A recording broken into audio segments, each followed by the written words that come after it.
എല്ലാവർക്കും നമസ്കാരം. ഇന്ന് ഞാനിവിടെ ഉണ്ടാക്കാൻ പോകുന്നത് ബ്ലാക്ക് ഫോറസ്റ്റ് കേക്കാണ്.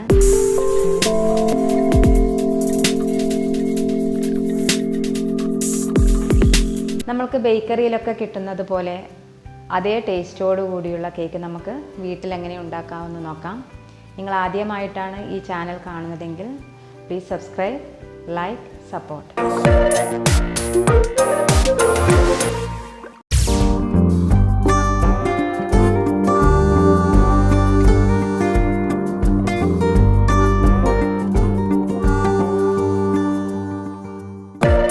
ബ്ലാക്ക് ഫോറസ്റ്റ് കേക്ക് എങ്ങനെ ഉണ്ടാക്കുന്നു നോക്കാം. നമുക്ക് ആദ്യമായി ഇവിടെ മുട്ട നമുക്ക് ബീറ്റ് ചെയ്യണം.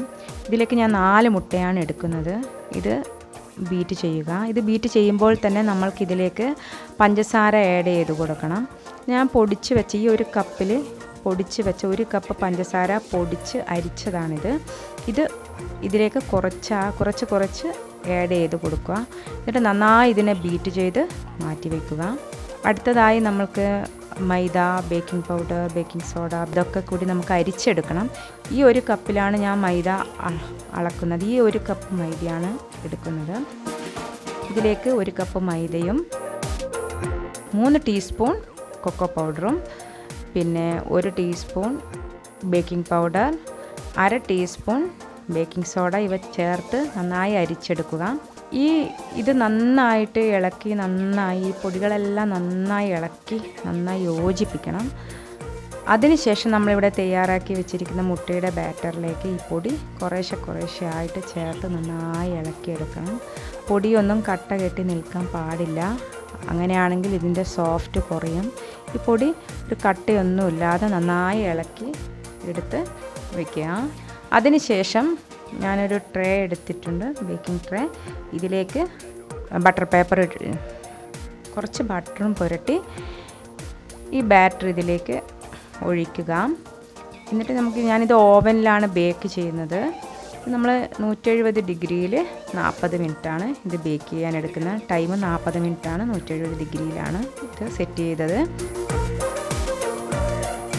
ഇനി നമ്മൾക്ക് വൈപ്പിംഗ് ക്രീം എടുക്കാം. വൈപ്പിംഗ് ക്രീം എടുത്ത് ഞാനിവിടെ ഒരു അമൂലിൻ്റെ വൈപ്പിംഗ് ക്രീമാണ് ഇവിടെ യൂസ് ചെയ്യുന്നത്. ഇതും 1 കപ്പ് തന്നെയാണ് ഞാനിവിടെ എടുക്കുന്നത്. ഈ വൈപ്പിംഗ് ക്രീമിൽ നമ്മൾ 1/2 കപ്പ് പഞ്ചസാരയും കൂടെ ഇതുപോലെ കുറച്ചായി ചേർത്ത് നന്നായി അതിനെ നല്ല പേസ്റ്റ് രൂപത്തിലാക്കി അതിനെ എടുക്കുക. ഏതാണ്ട് റെഡി ആയിട്ടുണ്ട്. അപ്പോൾ നമ്മുടെ കേക്ക് റെഡി ആയിട്ടുണ്ട്, നന്നായി വെന്തിട്ടുണ്ട്. അതിനുശേഷം നമ്മുടെ കേക്ക് തണുത്തിട്ടുണ്ട്. ഇതിനെ നമുക്ക് മുറിച്ചെടുക്കാം. ഞാനിവിടെ എൻ്റെ കേക്ക് 2 ലെയറായിട്ടാണ് ഞാനിവിടെ ചെയ്യുന്നത്. നിങ്ങൾക്ക് വേണമെങ്കിൽ അത് 3 ലെയറായിട്ട് ചെയ്യാം. ആദ്യത്തെ ലെയറിൽ നമുക്ക് ഷുഗർ സിറപ്പ് ചേർക്കാം. ഇതിലേക്ക് നമ്മൾ ഈ സിറപ്പ് ആഡ് ചെയ്തതിന് ശേഷം നമ്മുടെ ക്രീമും ആഡ് ചെയ്യുക. അതിൻ്റെ മുകളിൽ കുറച്ച് ചെറി വിതറുക. പിന്നെ നമ്മുടെ 2ാമത്തെ ലെയർ എടുത്ത് അതിൽ വെച്ച് ആദ്യം ക്രീം പരട്ടി സെറ്റാക്കി വെക്കുക. നിങ്ങൾക്ക് നല്ല രീതിയിൽ ഡിസൈൻ ചെയ്യാൻ അറിയുന്നവരാണെങ്കിൽ നല്ല രീതിയിലൊക്കെ ഡിസൈൻ ചെയ്യാൻ.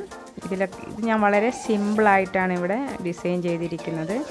ചെറിയൊക്കെ വെച്ച് വളരെ സിമ്പിളായിട്ട് ഡിസൈൻ ചെയ്തിട്ടുണ്ട്. അതിൻ്റെ മുകളിൽ നമ്മുടെ ഡാർക്ക് ചോക്ലേറ്റിൻ്റെ പൊടിയും കൂടെ ഒന്ന് വെതറിയിട്ടുണ്ട്. ഇത് വളരെ സിമ്പിളാണ്. ഇതെല്ലാവരും വീട്ടിലുണ്ടാക്കി നോക്കുക.